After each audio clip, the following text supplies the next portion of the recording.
So we are looking at projectile motion with worksheet 1.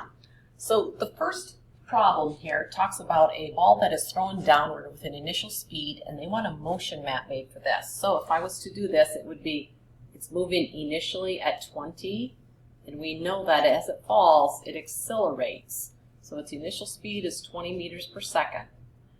Then I'm also going to draw a velocity versus time graph for this. So if I was to do a velocity versus time graph, it would look something like this. So this is my velocity in the y direction, and it would start here at a negative 20, and it would go down like that. Okay, and I would know that the acceleration would be a negative 9.81 meters per second each second. Okay, so I think that's the first question, is what is the acceleration? Well, we know anything in free fall, it is this. So to continue on, the next one is they want to calculate the displacement for the first 4 seconds. Well, let's say this is my graph, and we'll say right here is 4 seconds. The displacement, which is the change in x in the y direction, it's vertical, is this area right in here. So it's the area underneath the graph. We have dealt with this before. Now this area has 2 different shapes to it. It has a rectangle and it has a triangle to it. So I could say my change in x in the y direction is really equal to that rectangle, which would be this area right here, which would be the velocity initial right there times the time. So this will equal the velocity initial times the time plus this area of the triangle and that area of the triangle. When we do this one, we know the acceleration, and so we've had this equation before. This is going to be that 1/2 at squared. Okay, so plus the 1/2 at squared. Because I don't know my velocity final there, but I can use the acceleration, and we've substituted this before. So if I put my values in here, I have a negative 20 meters per second times the time of 4 seconds plus 1/2 a negative 9.81 meters per second each second times 4 squared. I get roughly a negative 160 meters. Okay, the negative just tells me that it's downward. Okay, that's all that is. Now, the next problem on here, they want you to calculate the time to reach a speed of 50 meters per second. Well, knowing our equation from before, acceleration equals velocity final minus velocity initial divided by the time. I have 3 of these variables. I have this, and I have this, so I can calculate the time. So if I look at what I am given for those variables, I know the acceleration is a negative 9.81 meters per second each second equals the velocity final in this case is going to be a negative 50 because it's still going downward minus a negative 20 over t. My time ends up being approximately 3 seconds when I calculate that. So that would calculate my time for it to reach a negative 50 meters per second. Now, on the next one, they want you to calculate the time required for it to fall 300 meters. And it says use the quadratic here, which is true. You can use the quadratic. I'm going to re-sketch this graph. This velocity in the y direction versus the time looks like this. And we're saying it's going to go 300 meters here. I'm going to make that negative because it's down. So that area equals that. So we know that that area equals the 2 different shapes in there. It's that rectangle and the triangle. So I could set this up and go a negative 300 equals, I'm going to do my rectangle first, and that was a negative 20 meters per second times t plus, then it was 1/2 at squared, 1/2 a negative 9.81 t squared. If you notice, this sets us up for the quadratic. Okay, because if I did my math here, I'd get a negative 300 equals a negative 20t plus a negative 4.905 t squared. Okay, so that sets me up for the quadratic. So I could rewrite this. I could go a negative 4.905 t squared, this is my A, plus a negative 20t, this is my B, plus 300, this is my C, equals 0. And then I could use that to solve the quadratic. Okay, so I would use the quadratic to solve that. I think when I did the quadratic, I got an answer of time equals 6 seconds when I plugged that into the quadratic. Okay. The other value that I got for the quadratic was, I think, a negative 9.0, and our value cannot be negative, it's time. Okay. Now, the last one on this problem is they want to calculate the speed after it falls 100 meters. So we looked at the same thing. If I did my velocity versus time, it's still going to look like this, except this time it's going to fall 100 meters.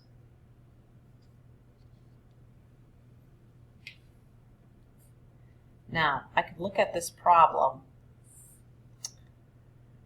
because I want to figure out how much or what the speed is when it falls. Okay? Now, I'm going to do this graphically. If I look at this shape is a trapezoid right here.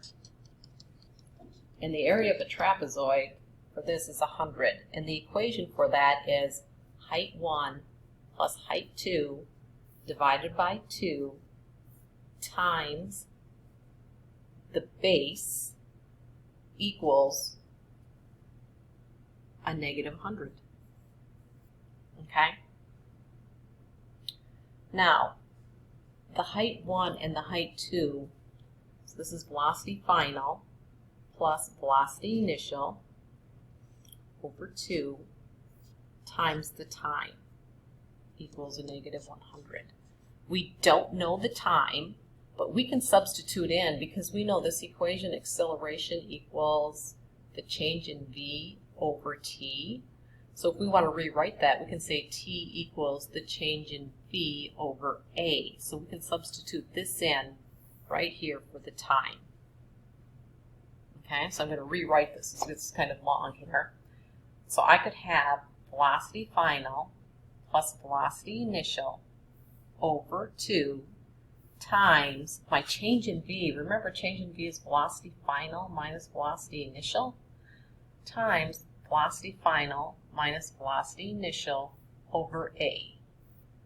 Now, I can factor that, and when I do, I get velocity final squared minus velocity initial squared over 2a equals my change in position in the y direction. There we go. So all I did was I took that area of a trapezoid, I substituted in the variables, and then I had to rewrite a different way to write time, and I can do that as change in v over a, and I can come up with this equation. So that comes up with this equation to show me how to solve this. So then I can plug in my values here. So my velocity final, I don't know, so that's my unknown. Minus my velocity initial is a negative 20 squared over 2 times a negative 9.81 equals a negative 100 meters. So I think when I did my math here and solved this, I think I got velocity final equals about 49 meters per second. Okay, so that would have been completing that and doing the math. So this is worksheet 2 in your workbook. For some reason, in the workbook, the image did not run off here, so we have this marble that is rolling along the table, and then they have a gridded section to show that where it comes off of the table. So they want you to sketch a motion map. So I'm going to sketch this, and I'm going to do my motion map for this marble. So I'm going to say right here, it's just off the table, and then it's going to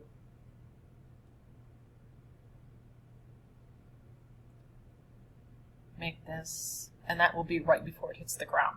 So they want you to put horizontal and vertical velocity vectors on here. So I'm going to draw my horizontal velocity vectors. We know that for something that's traveling with projectile motion, the horizontal velocity stays constant. So I'm keeping those vectors the same length, approximately. So that we're saying this is always 10 meters per second for each one of these. And we're saying this one, the final one, it still is 10 meters per second. This is right before it hits the ground. And then the vertical ones would be increasing. So at the top here, right when it comes off the table, it hasn't started to fall down yet. So then this velocity would be increasing. And we're talking right before it hits the ground there. So I'm showing my velocity vectors, how they are increasing. And truly, when we add those two vectors together, we get what we call the resultant velocity. So in other words, it goes somewhere in between here. This is where the velocity is.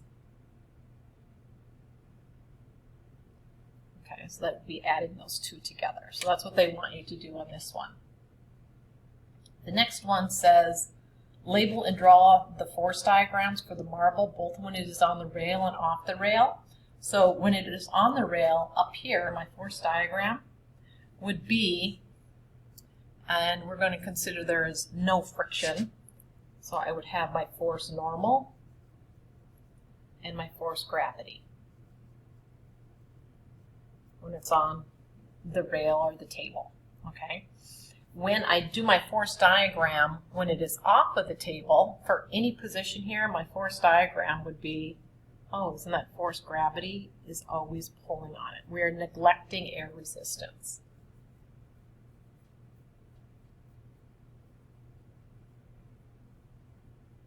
For most of these problems. Okay? So that would be what our force diagram is. Now, so we know the horizontal velocity does not influence the vertical velocity. So on C here it says once the ball leaves the table, calculate how long it will take to hit the floor. I believe up in the reading it said that, or right here in the diagram, it is 1.5 meters above the floor. So if I was to sketch my velocity versus time graph here, and this would be in the y direction, I know this is 1.5 meters, make it negative because it's down. Okay, and my velocity initially is starting at 0, and they want to figure out the time. Well, this area under here is the change in x in the y direction, it's vertical.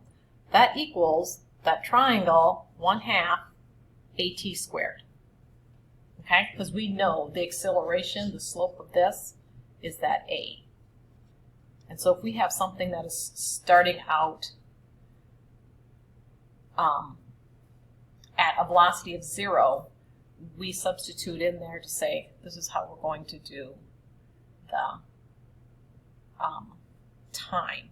Okay, so we know that this is a negative 1.5 equals 1/2, a negative 9.81 meters per second each second, this is meters, times t squared. When we solve this, t equals 0.55 seconds. Okay, so that's how long it's going to take that to fall. So for D, it says, if you calculated the time in C, they want to know how far will it travel before it hits the floor. So we call this distance that it goes from here to it's going to hit the floor. Well, it hit it right over here according to that distance, we call that usually the range. So that's the change in X and the X direction. Okay? So the time, if it fell here and it took 0.55 seconds, well then it's in the air for that much. It's going to depend on what velocity it has in the horizontal direction. So the change in X in the X direction, since that velocity stays constant, it's just V times T. So we know it was always going 10 meters per second times the time, 0.055 seconds. So it looks like it should go 5.5 meters away from the table. So these should get you through these horizontal velocity problems. In other words, we're shooting a ball horizontally and it's following the projectile path.